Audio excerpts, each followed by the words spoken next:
Hello and welcome back to BS Rugby, and this weekend it is the start of the newly rebranded the United Rugby Championships. Teams from Wales, from Ireland, from Scotland, from Italy, and of course the addition of the South African teams will do battle this season to see who can become champion.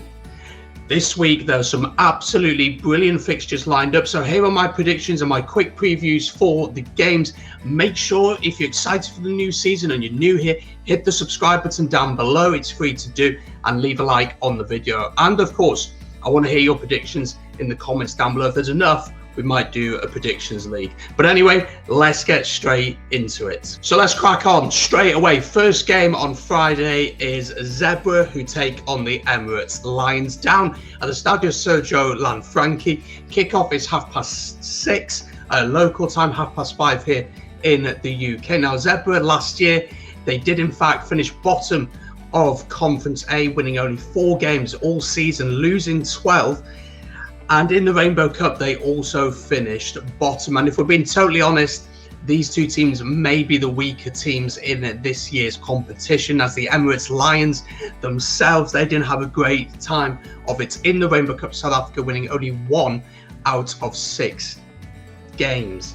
So both teams didn't have great years last year, but can they improve on that? It's going to be interesting to see. Now, both sides have named their starting 15 and their bench. We'll go through them now, looking at Zebre first of all. So starting with the fullback, Junior Lalofi plays at fullback with Pierre Bruno on the wing, Guilio Busegni and Tommaso Boni playing the centres with Mattia Bellini on the opposite wing.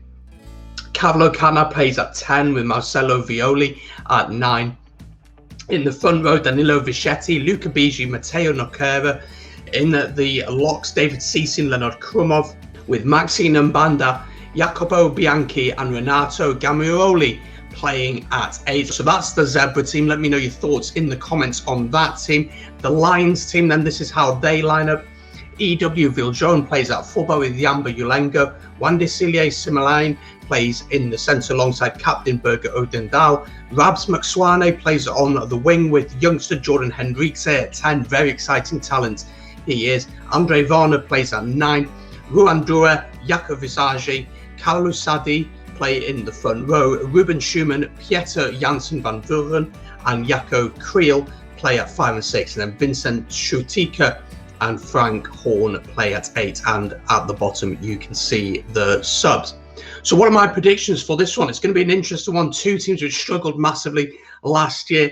How are the Lions going to adapt to a different style of rugby, to the travel and everything that's gone on with this one? I'm going to back Zebre to win this one by 5 points. I don't think it's going to be a particularly exciting game, but I'm going to say Zebre by 5 points to kick off the championship. Moving on to the next game then. It is the first of the Welsh sides who are going to be competing this year. They take on Connacht down at the Cardiff Arms Park. Kickoff is at 7:25 local time here in the UK. Now, last season, of course, these teams both faced one another. And the first game was actually down at the Cardiff Arms Park, where Cardiff beat Connacht 29 points to 7 that evening. A very good result for them. But in the reverse fixture at the sports ground, it was Connacht who came out on top, winning that one 32 points to 17. Now, last season, Cardiff Rugby finished 4th, of course, in Conference B, and they also had a managerial change, of course, didn't they, as Dai Young came in, while Connacht finished 2nd in Conference A. Now, interesting to talk about, we've got to talk about the teams. The teams are very interesting because one player's come in for Cardiff Rugby over the summer. Now, the question marks over whether he will start this first game. It is, in fact, Rhys Priestland, and he does start, and this is the team. Let's go through it. Hallam Amos starts at fullback with Owen Lane and Jason Harries as the wingers. Ray Lilo and Willis Halaholo play in the centres, with Rhys Priestland, as I just said, starting at 10, so he gets a nod over Jared Evans. Lloyd Williams at 9. In the front row then, Corey Demakowski plays alongside Kirby Myhill and Dimitri Arhip. Seb Davis and Matthew Screech are the locks, with Josh Turnbull as the new club captain playing at 6. Ellis Jenkins returns. He has had so many issues with injuries, but he's back, with James Ratty on the bench. Cardiff Blues fans, let me know your thoughts on that team in the comments down below. This is how Connacht line up for the first game of the season. Tiernan O'Halloran plays at fullback with John Porch and Mac Hansen on the wings, with Tom Farrell and Tom Daly playing in the centres. Kieran Marmion plays at 9 with Jack Carty at 10. That battle of 10, Carty against Priestland, is going to be fascinating.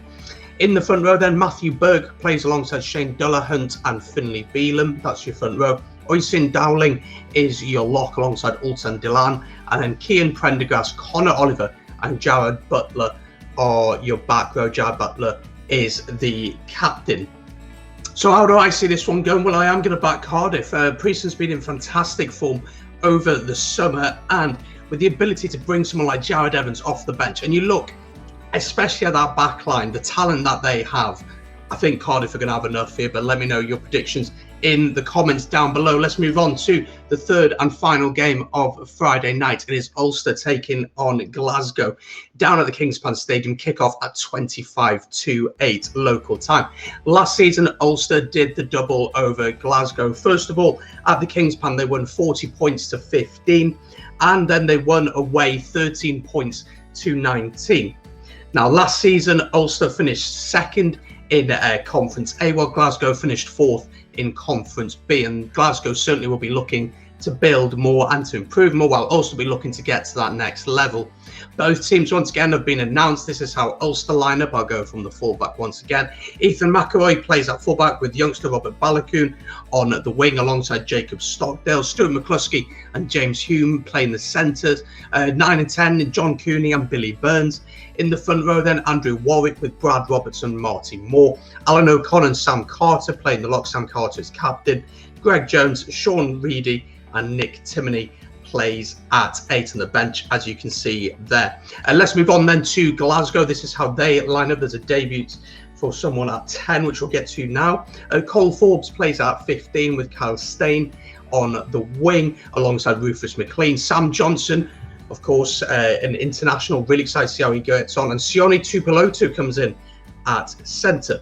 Duncan Weir then plays at 10. He gets his second debut in a sense as he returns to the side. George Horn is at 9. The front row then, Brad Thayer, Johnny Matthews and Simon Bergen.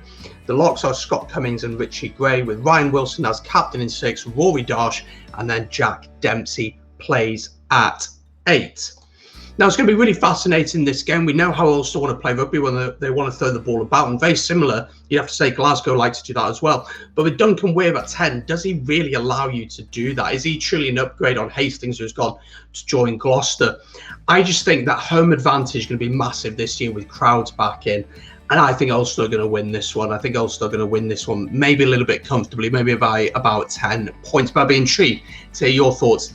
Let me know in the comments down below. So let's move on then to the Saturday fixtures.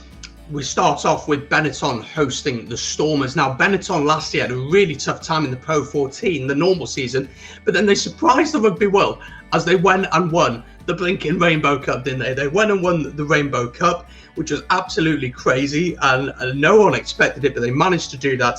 While the Stormers, they finished second in the Rainbow Cup South Africa. This game, by the way, kicks off. It is a 2 p.m. local time, but 1 p.m. here in the UK. So it's an early kickoff down at the Stadio Comunale di Monego out in Italy. The teams have not yet been announced because this has been recorded on the Thursday.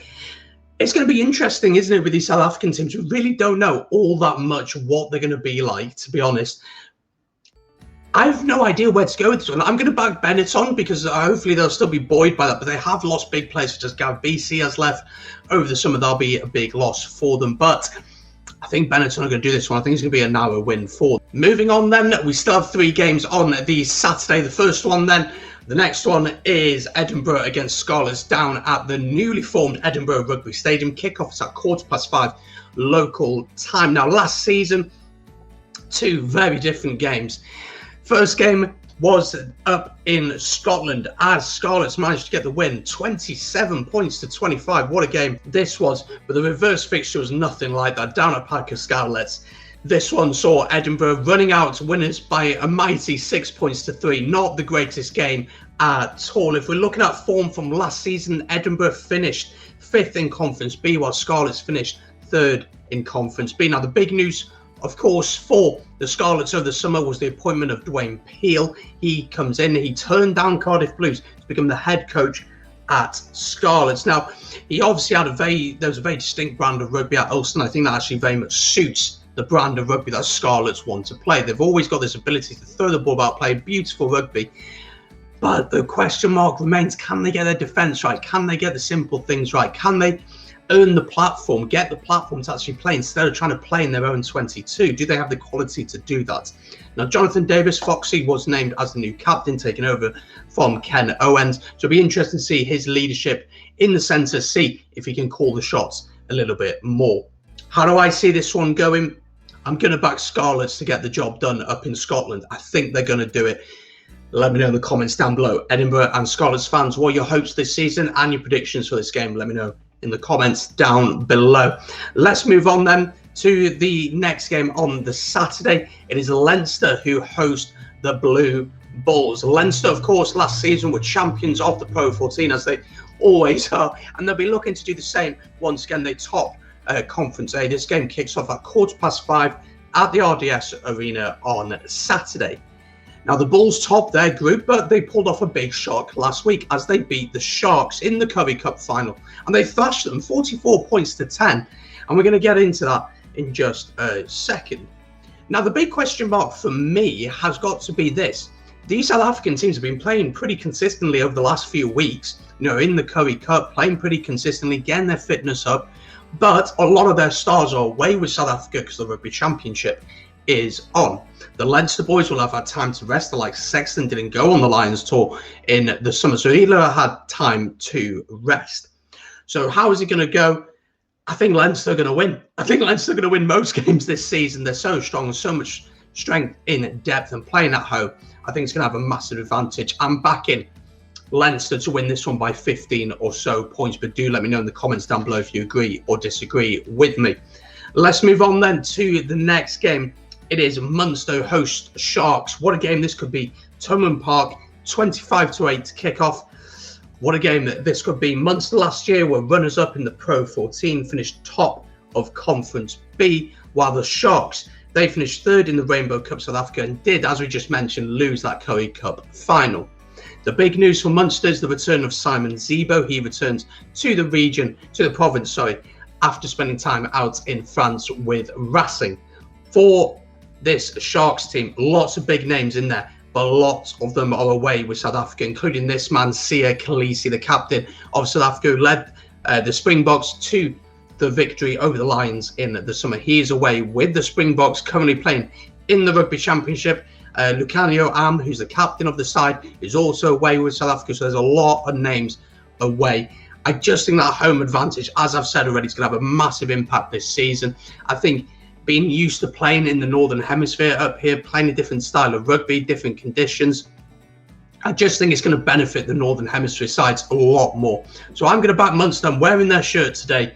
I'm going to back them to get the victory in this one. As always, let me know in the comments down below your predictions. Let's move on then to the final game of the weekend. It's a Sunday kickoff, and it's the only derby of the weekend, as we see the Ospreys heading over to the Dragons to play at Rodney Parade. Kickoff is a 2 p.m. kickoff for this one.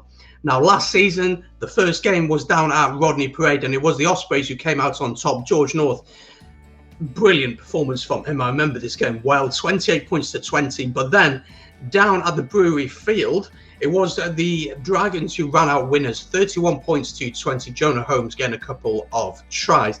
Last season, the Dragons had a pretty poor campaign, 5th in Conference A, but had a little run in Europe, and they're showing signs that they are improving. They're gelling as a team. I think Dean Ryan is the right man for the job down there. The Ospreys finished 3rd in Conference A, continuing to build under Toby Booth, and the likes of Gareth Anscombe returning from his injury. Stephen Myler's been playing really well, and all the Welsh internationals returning to both regions. It's going to be interesting to see who comes out on top.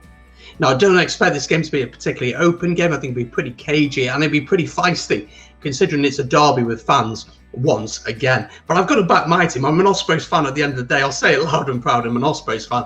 I'm going to back Ospreys to win this one. Let me know in the comments down below your predictions.